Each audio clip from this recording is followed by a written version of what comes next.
So good evening, everyone. Thank you for joining this session. So many students nowadays aspire to build career in analytics domain, but do not have a clear understanding from where to start. So this webinar will help you in your way forward, and we'll make a start with the agenda of this webinar. So the agenda of the session is to discuss on the future and scope of analytics. And as we all know, analytics has become the buzzword of the decade, and almost every business type is focusing on using it to change the way it makes decisions. So our honorable speakers will throw some light on the possible path to building a career in analytics. And then we will be discussing common mistakes that students make in building their overall profile, followed by actionable steps to build a profile to stand out from the crowd. And then we will be discussing building profiles for freshers versus working professionals. So we are pleased to have Mr. Apurv and Mr. Krishna with us, and they'll be enlightening us more about the subject with their thoughts. So I would take a moment to introduce our alumni, Mr. Apurv Kakkar. So Mr. Apurv Kakkar graduated from SOIL in 2018. In past, he has worked with TCS as an assistant system engineer, and post that he has worked at Cognizant as senior business analyst. And currently he is working with Deloitte USI as a lead solution advisor in their risk and financial advisory practice. So, sir, we are pleased to have you here. I would request you to now share your thoughts with us. Yeah, thanks, Aparna, for the intro. So maybe just to add, my area of expertise is ERP transformation, ETL, cloud, uh, and then data science, of course. So I hold a PGP from IIT Roorkee as well in the area of data science. So maybe I'll share my screen. I curated some content for you guys, and let me give a walkthrough of the same. So I hope my screen is visible to everyone. Aparna, can you maybe confirm this? Yes, it's visible. Okay, so you can see the presentation, right? Yes. Okay, thanks for the confirmation. So yeah, just a quick recap of the agenda that is planned for today. Maybe I'll try to cover it up in next 20 minutes. So yeah, so going on to the first topic, which is the possible paths that the aspirants can target in the area of data and analytics. So whenever you talk about data and analytics, it has like key two aspects or two dimensions, I would say. First is the data engineering, and the second is data analytics. So both these dimensions or aspects go in parallel. You cannot have one without the other. So data engineering, basically it helps in data availability, which makes sure that the right set of the data is available with the right set of performance to the target user for all the downstream applications. And when you talk about data analytics, it's nothing but you do the data analysis basically to derive your descriptive, prescriptive, and predictive statistics or insights. So these are some of the common roles. Maybe I'll just give a quick gist so that maybe everyone is having a fair idea like what each of the role does in the market. So data engineer, I mean, these are the people who are very specialized on the databases side and on the ETL front. Cloud architect, we all know that data is the fuel of the 21st century, but it would be a fair maybe assumption to say that if data is the fuel of the 21st century, then cloud is the IC engine of the 21st century, because the power which it provides for the data computing, it's unparalleled. I mean, nothing can maybe what you can say beat that. Going on to the third part, which is the Devops engineer, it's a very crucial role. It ensures that the CI/CD pipeline is there in place to ensure continuous integration and continuous deployment. MDM specialist, these are the master data management specialists. They basically make sure that whatever data is there, whatever source of truth is there is maybe correct as per the business specification. Then you have big data engineers, which make sure and leverage the power of parallel computing just to make sure the right set of computing and performance is there in the data pipeline. Going on to the next field, I know like this is the area of interest, but it's good to know the maybe the aspect of data engineering as well, because whenever you will be working in a data analyst role, most of the time you will be interacting with these guys. So I mean, typically a data life cycle never goes in silos. So you have to deal with multiple teams. So data scientists, these are the people who are very good in stats. They deploy machine learning and deep learning algorithm and models. BI specialist, also known as a reporting specialist, these are the people who are very good at data visualization. And you have leading tools like ClickSense, Tableau, Power BI in the market for the same. Then you have ML Ops engineer. It's very similar to your DevOps engineer. They make sure that whatever models are developed by the data scientists, they are scaled up as per the project requirement. Then you have data or business analyst. These are the intermediate link between the business and the developers or the data scientists. So currently my role is very what I can say aligned to the BA role. So and the last role, I mean, it has come up in the market very recently. These people are called as citizen data scientists. So basically they deploy the ML or DL model using the low code or no code programming. So you have software coming from technologies like Azure services, then H2O.ai, which provide those kind of software. So these people are maybe more aligned to the business knowledge, but they also know some form of statistics. That's why they play the role of citizen data scientist. So these are the possible roles that you guys will be encountering in the CV or in the market whenever you will be going through all the data profiles. So moving on to the next slide. So yeah, going on to the next topic, which is the common mistakes that students do. So first is, I would say, people often aspire for the dream job role or the dream company, right? It's often called as the dream job role crisis. So it's like, I mean, one day you saw a movie called as Top Gun, and on the second day you decided, okay, I want to be a fighter pilot. But you have to maybe look at other aspects like your how's your health is there. I mean, what's your technical acumen like. So all those things needs to be considered before maybe aiming for that. And the second thing is during placements for every B school, I've seen candidates, they cherry pick the companies. Okay, I will be sitting for this company, not for that company. So this is like one of the common mistake which most of the B school candidates often do. So that is the first thing. Second thing is it goes in alignment to the first point, that lack of solid foundation. So say for example, you see a movie like Terminator, right? On the next day you decide, okay, I want to be a machine learning engineer. I want to maybe build some neural network out of it, or maybe a deep learning neural network out of it, right?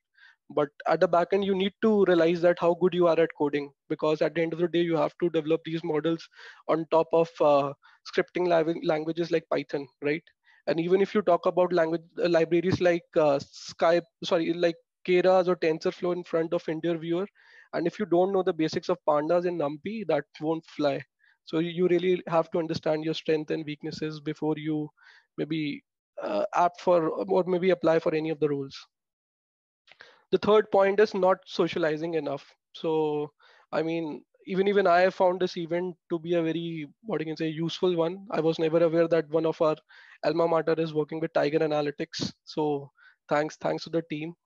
So yeah, one should always socialize with their alma mater and maybe other professionals who are very aligned to this industry. So never work in silos, interact with your seniors, interact with other professionals who are working in this field. It will definitely give you an add-on whenever you are appearing for any of the interviews. The last thing is bad resume. So this is again one of the common mistake which candidate do. So I mean, it's always good to maybe hone your resume to the best level proficiency, I would say. So you should leverage the power of storytelling whenever you are crafting your resume. And also it should be very aligned to the job profile to which you are applying for. And it should be a tidy one. So yeah, going on to the next slide, it's again in alignment to the previous slide. So maybe I won't spend that much time on this one.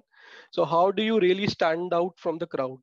So first thing is try to maybe avoid cherry picking when it comes to roles or when it comes to dream companies.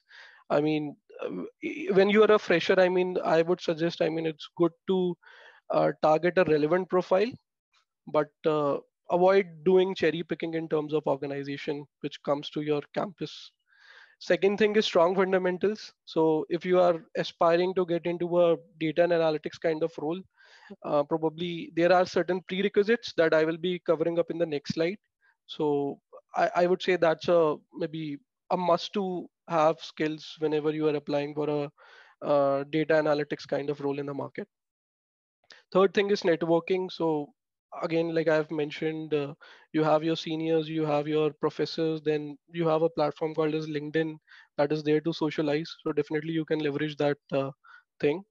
The last thing is tailored resume. So whenever you are applying to an organization, uh, make your resume a tailored one. And second thing is always try to come up with a cover letter if possible.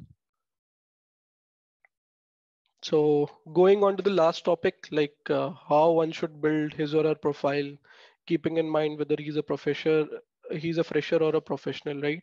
So you can see maybe the white box is a very larger box and this one is a very small box. So by doing this, I just wanted to depict when you are a fresher, you can target n number of opportunities.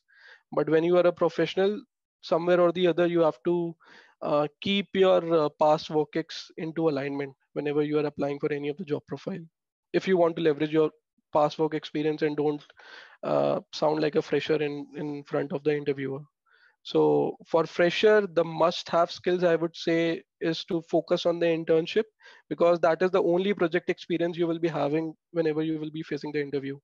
Second thing is curriculum. So whatever is taught in your B school program, that should be maybe thorough, at least in terms of the fundamentals that are being taught by the faculties.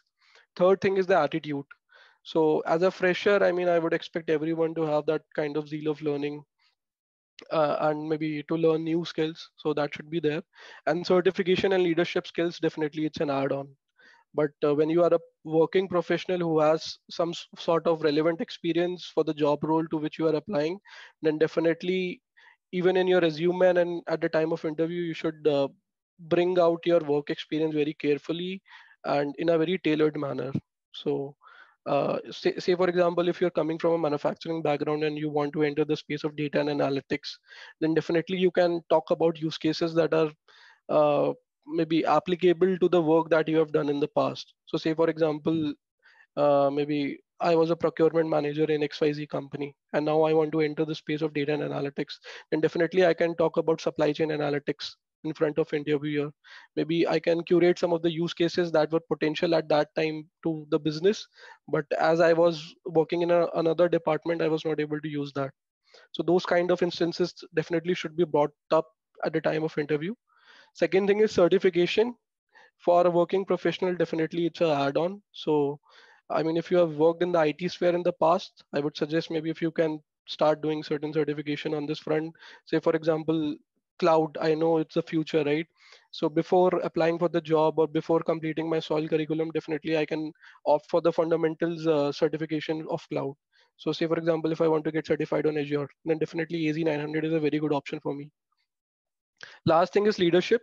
So as you are already a working professional with certain amount of work experience in hand, then I would say, I mean, definitely you should try to bring upon or maybe showcase certain leadership skills that maybe you think, I mean, you have showcased in the past. So you can definitely leverage this point. Now, going on to certain prerequisite that I mean, I personally feel should be there in any aspirant who is planning to target a data and analytics role in the future. First is a good understanding of the operating system, because when you'll be working on a data and analytics sphere, maybe sometime you will be working on cloud because these days many of the ML models are going on top of cloud. There is a service called as MLAS. It's there on every cloud platform. So you should be knowing the fundamentals of operating system, like what is a kernel, what is a GPU, what is a core, what is a RAM, what is the storage. All those things should be clear enough, and you should be proficient in one of the other operating system as well. Because even if you are working on Python, definitely there are instances when you have to install libraries on your own. So if you don't know command prompt, then definitely it will be a very crucial thing for you to install packages on your VDI or on your local machine. Second thing, this is the most important tool.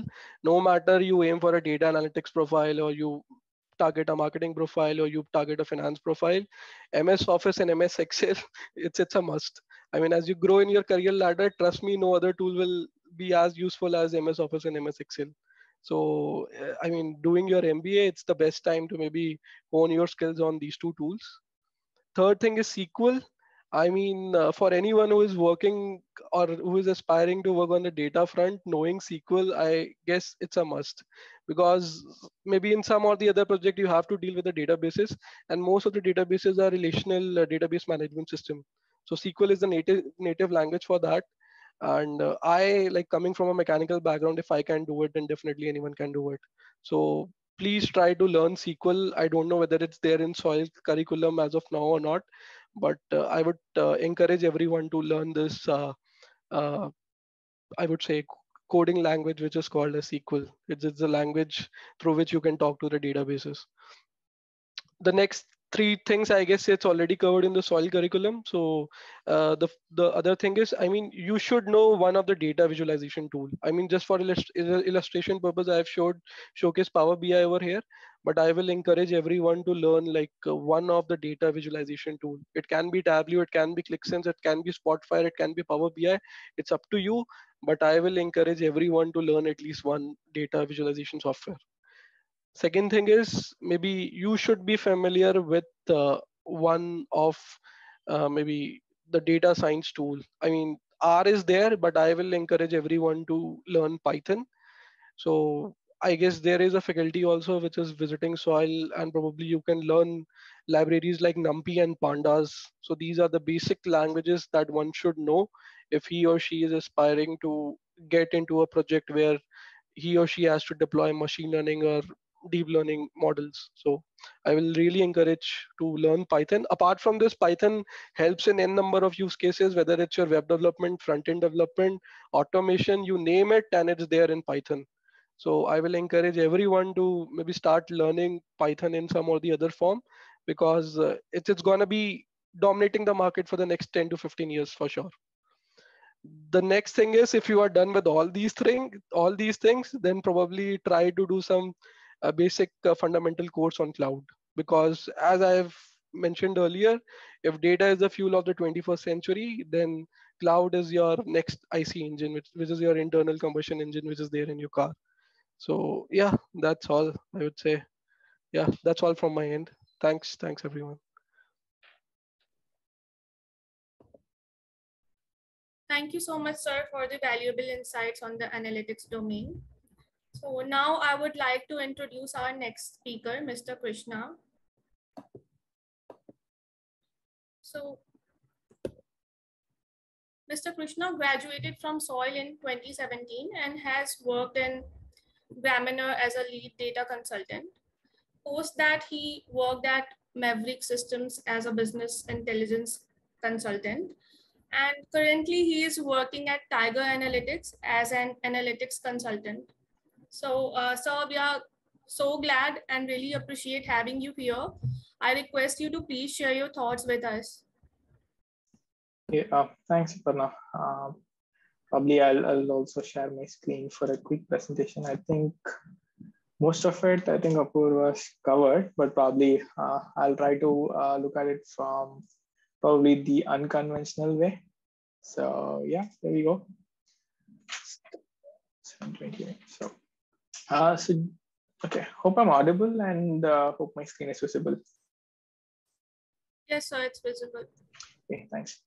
Just to begin with, to understand what you guys think, just try logging into this URL poll.tv/KRISHNAPDHA421 and try sharing your thoughts on that. I'll just share the URL here.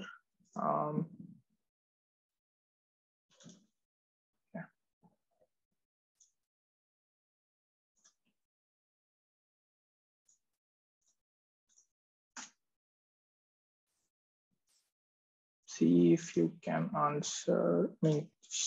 just to understand what is that you guys think.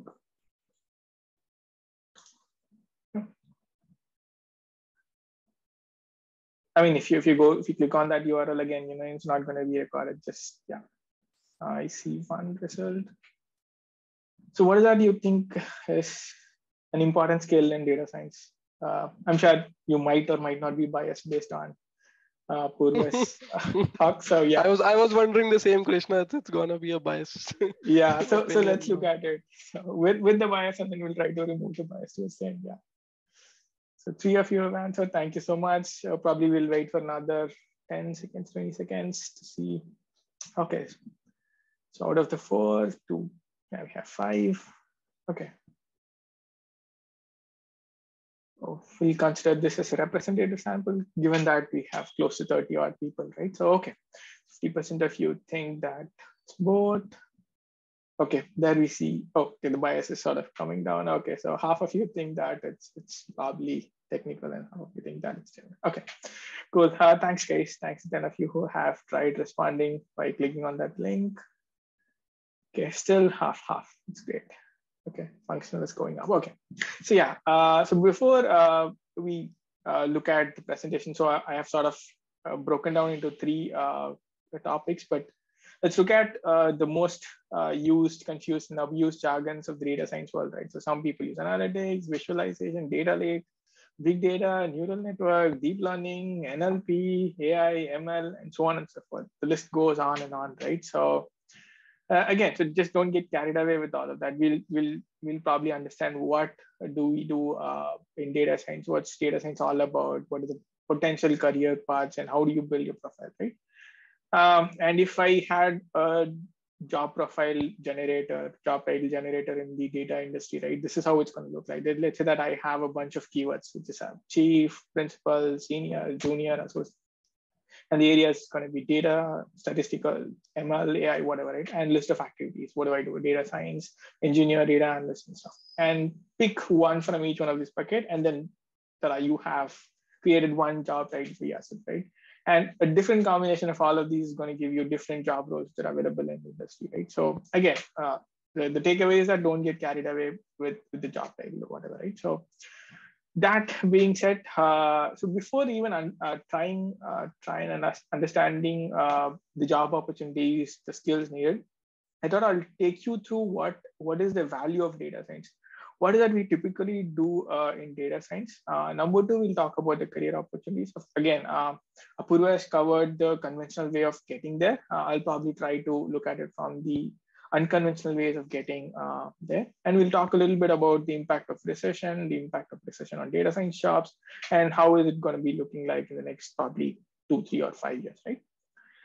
So let's start with data science, right? So data science is all about solving business problems with data, as simple as that, right? So we have heard about these fancy consulting world, right? Management consulting. What do these guys do? They solve business problems. So now it's like one level on top of that, right? You're solving business problems with data, again, using maths and stats, however you want to call it. But that's as simple as that. That's all we across different job roles, different domains. That's all we do in data science, right? So again, I'll quickly walk you through the different stages of maturity and how each one of are bucketed. Again, something similar to what Apurva shared, right? So again, let's say that you are starting a new company, or you're selling some products, or you're a part of a bigger company which has been in the business for like 5, 10 years or more, right? So what is that you start doing? Let's say that you have been taking decisions based on purely gut, and of course you are running a successful company. So now let's say that, okay, so you're thinking that, okay, my gut probably is not working. I probably want to understand what actually is happening in my business, right? So then you go back, and the first step is, again, you start collecting the data, you store the data, and you probably try and transform the data again. As simple as making the rows to columns or whatnot, right? Again, what Apurva is doing, and probably he's good at, right? ETL and all of that. So then you have enough amount of data, then you start generating insights out of that by creating a report in as simple as an Excel or Power BI dashboard or whatnot, right? And then finally, the business starts consuming it. Again, by consuming, I'm talking about they are using these insights from data to sort of make or take decisions, right? So these largely falls under these two buckets, like what Apurva was talking about, right? So the data part of it, you're collecting and storing data, that falls under the data engineering bucket. And whatever insights you're talking about, generating insights, consuming insights, coming up with recommendations, all of it comes in data science. And at the end of the day, it's all about how data is actually consumed across the organization, right? So the entire culture has to be changed. Again, having a data science team, building a data engineering team doesn't, in fact, help at the end of the day, right? So the culture has to change. The stakeholders have to start using data to take decisions, right? So that's what a very high level overview of what's happening behind the scene. And let's take a step back, right? So I was talking about, like, it's all about solving business problems with data, but what do we do at the end of the day, right? So at the end of the day, it's all about deriving insights from data and then delivering that as a story to the decision maker, who we call it as business stakeholder or whatnot, right? It's all about deriving insights. That's all we do, right? So again, this is again a jargon or term which is like abused a lot in the industry. What is insights, right? What do we mean by insight? People talking about insight, I'm deriving insight, I'm generating insight or whatnot. But I thought of giving you one example of what these insights are referring to, right? So let's take a univariate analysis. Again, by univariate analysis, I'm talking about what are the insights which we can derive from just one column of data. That's all we are going to do. And we'll take one column of data and we'll see what is that insight which is generating, right? So let's assume that you are given an Excel sheet, which is having, let's say that 15,000 rows of data. And this is an HR data of, let's say, a large BPO company, which is operating across the globe. And you are given only one column of data, which talks about the region. And again, sorry, probably I'll give you one more information. Let's say that each row in that Excel sheet talks about the existing employees of that company. Let's say that row number one would be, let's say, Krishna. So he is working in, let's say that so-and-so department, and he's based out of India. And number two would be, let's say that Apurva. He is working in the data engineering department, and he's based out of France. Right? So that's how the rows, that's how the data is going to be composed of. And out of that data, you are only given access to this one column of data, which is region, right? So let's say that there are 15,000 rows and you will have pretty much 15,000 cells of data, right? That's all you're given to.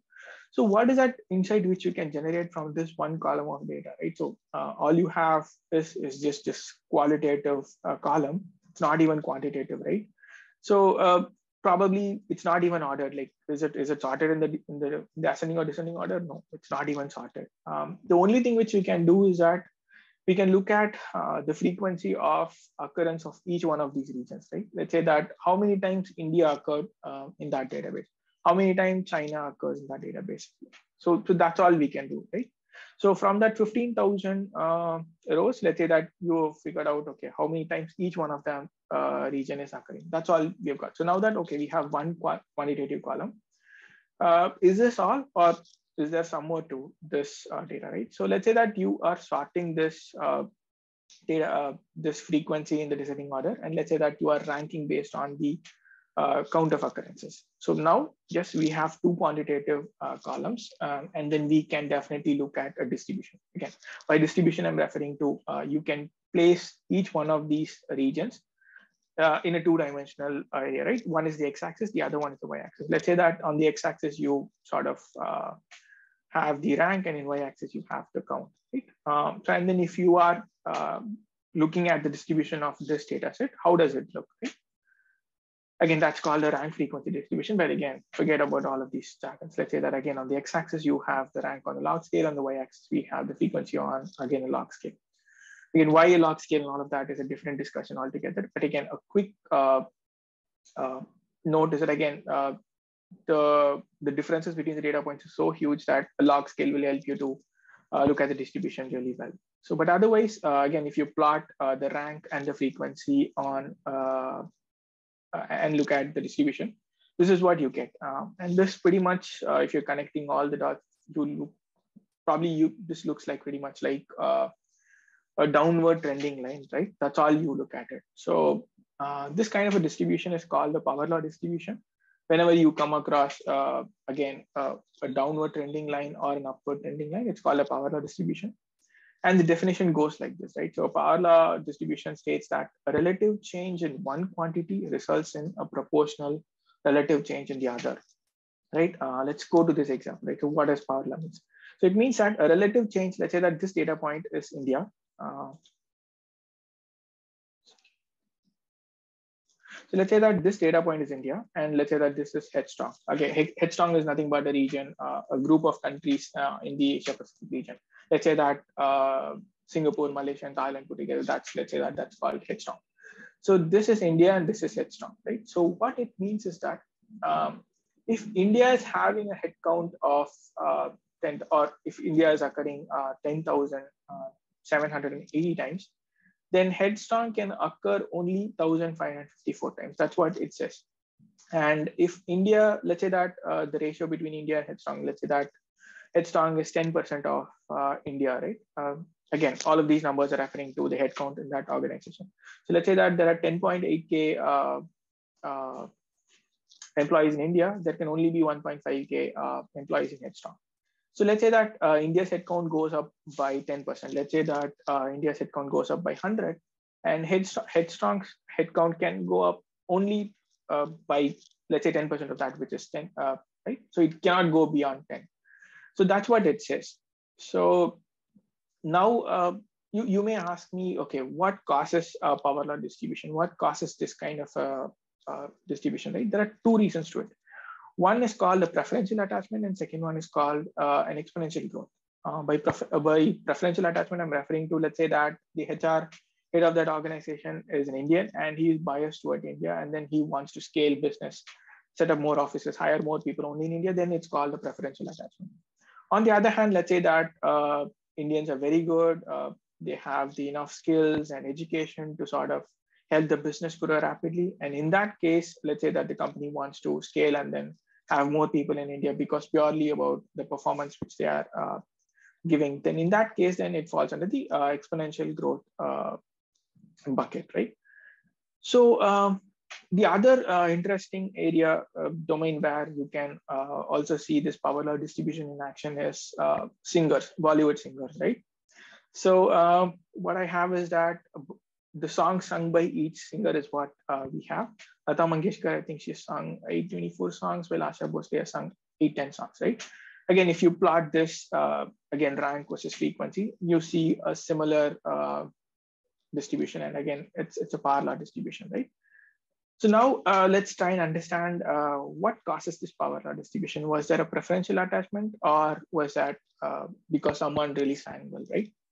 So in Graminer, when I was with Graminer, so we did a quick analysis. I'll just explain what these circles are, right? So these green circles, if you add them up, these are the songs sung by Kishore Kumar, and these blue circles, if you add them up, these are the songs sung by Asha Bhosle, and pink ones represent the songs sung by Lata Mangeshkar. And this circle represents the song sung by each one of these singers in 1970s, and this circle represents the songs again sung by these four singers in 1980s, right? So if you see, again, we are talking about the duets which are sung by Kishore Kumar with Asha Bhosle and Lata Mangeshkar.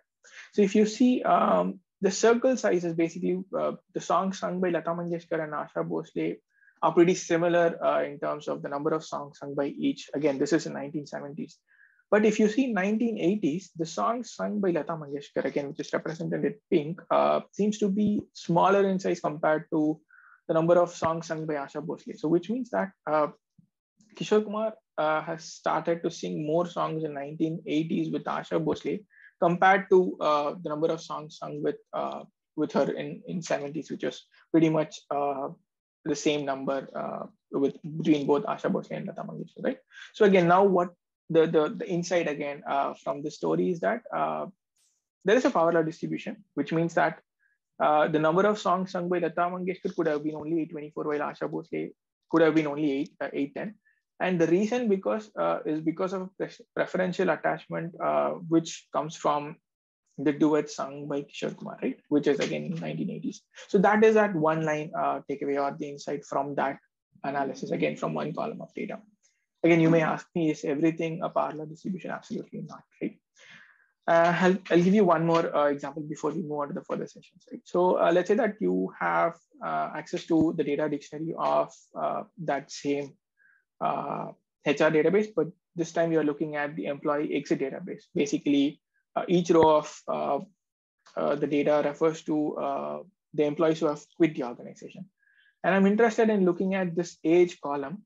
Again, all you have is that what is the age which has occurred the maximum time, basically the top 3 occurrences, and what is the age for that.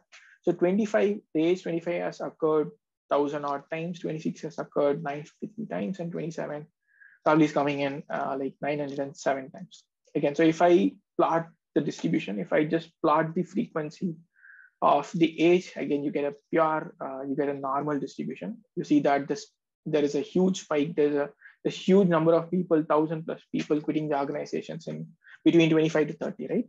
Again, this is a normal distribution, and we can easily attribute this to like people don't have any commitments between the age 25 to 30. They are open to experimentation, or they don't like the salary. They're moving on to a higher salary, or they don't like the job. They move on to another job, which gives them a lot of a job which is more passionate to them or whatnot, right? So these are all the insights which you can generate again from one column of data. So again, wrapping up the first section, the only takeaway which I wanted to sort of cascade it to you is that what is the value of data science? What does each role across this value chain, what is that is leading to?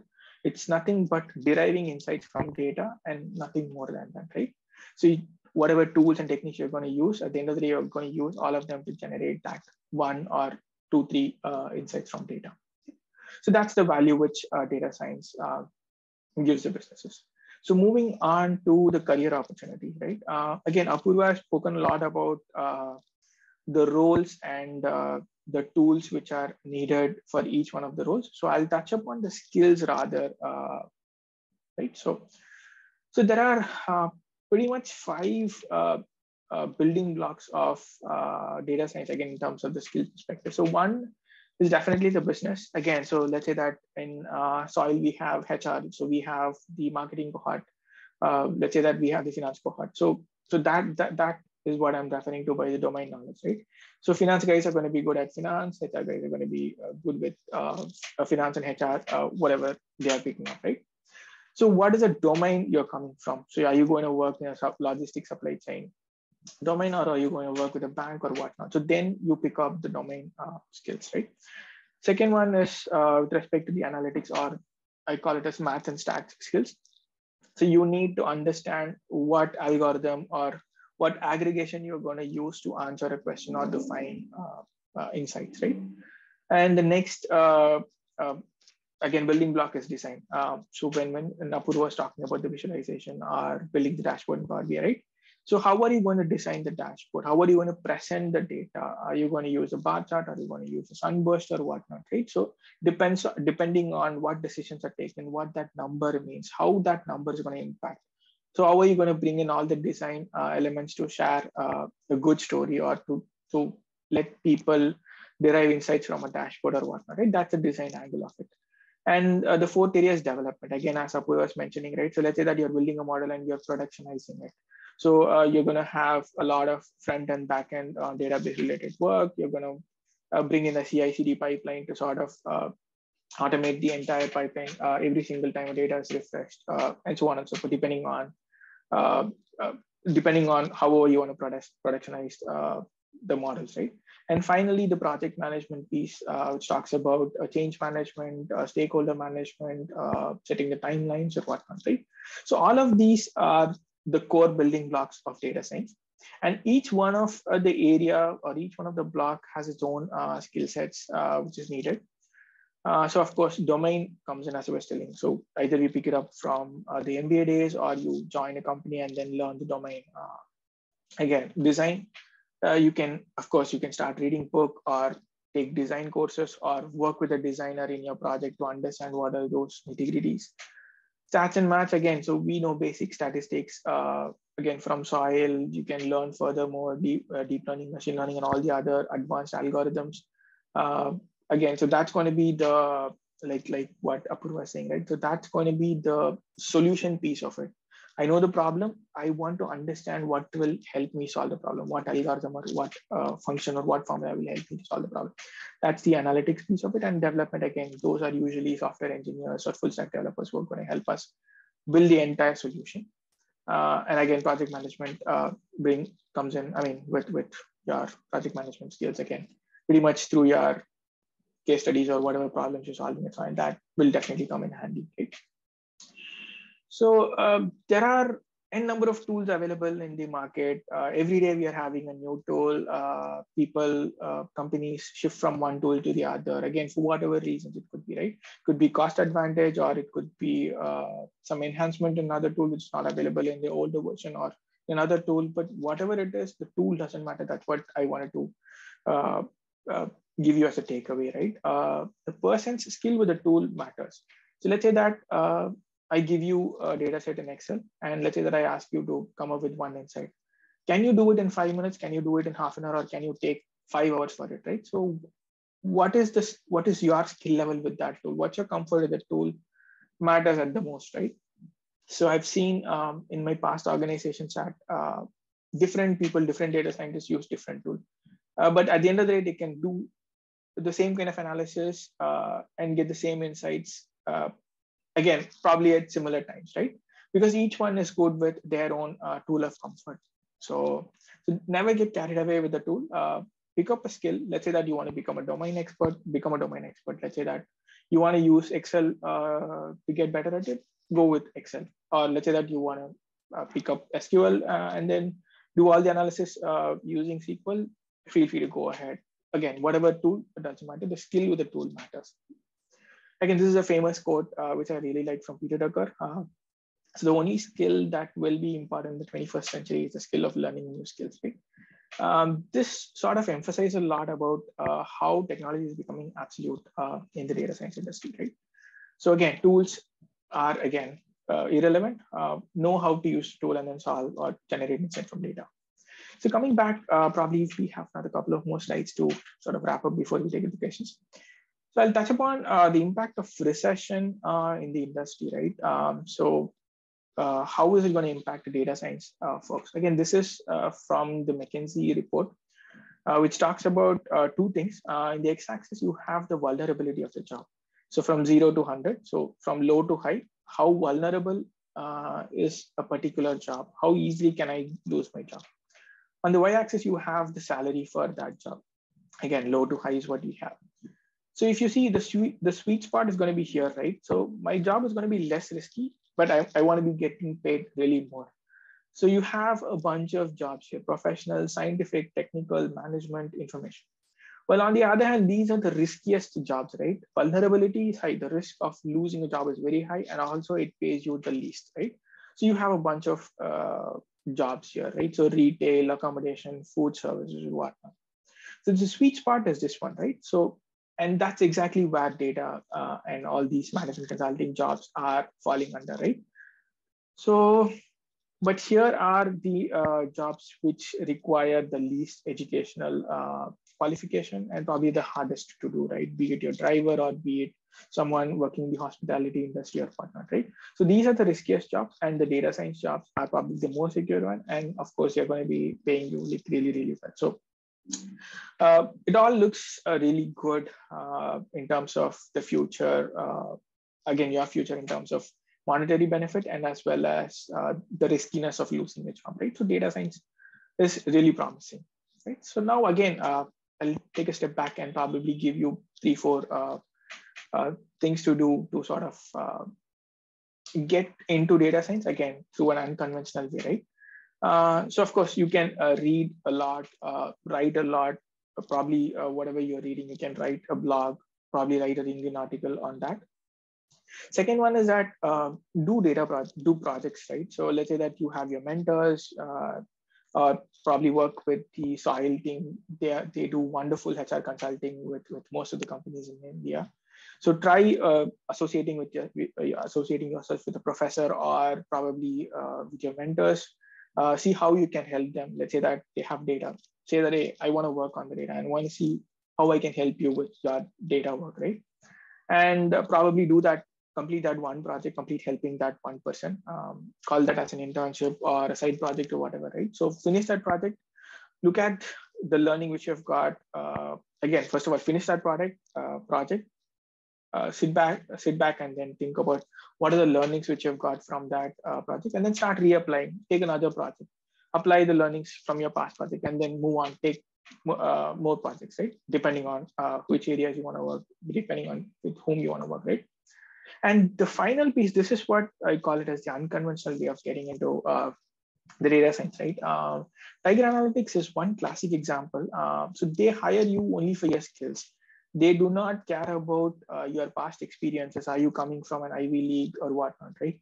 Of course, most of them are from IITs, ISB, but we also have people from, again, not very well-known colleges, or probably they don't even have a very relatable degree. But at the end of the day, the skills, if you have the skills, that's all matters, right?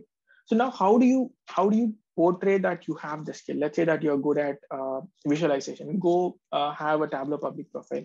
Again, create and then dump all your work there, so that even in your interviews or when you're going and meeting your mentor, show that profile, show that as a portfolio of your work to those guys, to again pitch your work, to pitch for the role or whatnot, right? Again, so if you're interested in coding, if you're interested in algorithms, have your own portfolio built, right? So building a portfolio is very important. That helps you to showcase your skill, and moving forward, skill is all is going to matter, right? So that would be one takeaway from that, right? So summarizing all of those 2-3 areas which we touched upon, right? So data science, again, the value of data science is all about solving business problems with data. And again, with data, by that I'm referring to deriving insights from data. And I just showed you one example of how you can derive insights from one column of data, right? And tools and techniques are just an enablers to generate insights from data. Again, Apurva just touched upon the different roles. Again, these are some of the roles. Again, I showed you one generate, right? A combination of all of that will give you the role, job role. Again, at the end of the day, figure out what is that you are interested about, and then start picking up from there. And the other one trend which I'm noticing in industry is that you cannot be good at only one area, but of course you can start from one area. You can start being an analyst, you can start being a data engineer, or you can start being a domain expert. But over a period of time, you should start appreciating the other areas like design or let's say that full stack engineering, so that as the differences between these roles are like sort of diminishing over a period of time, it's good to have more than one skill in your kitty, right? So again, so find a mentor, do a project, build your profile, learn, and then learn and relearn. And of course, skill is all